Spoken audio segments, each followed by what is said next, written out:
11 மணிக்கு வரும். யாருப்பா 10:55க்கு வந்துருக்கு. அந்த இது ஆதிக்கம்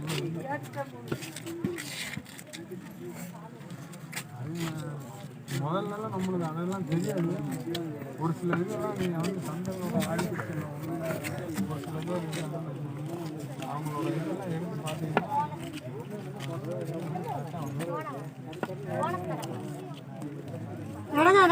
நடந்துக்கிட்டே இருங்க.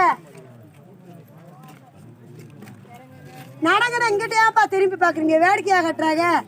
பாதை பார்த்து இறங்குங்க. என்ன தெரியும், பச்சைப்பிள்ளைய கொண்டுட்டு ஓடியாந்துக்கிட்டு இருக்காங்க. இறங்குங்கன்னா தெரியும், சொறியுண்டுக்கிட்டு இருக்கேன்.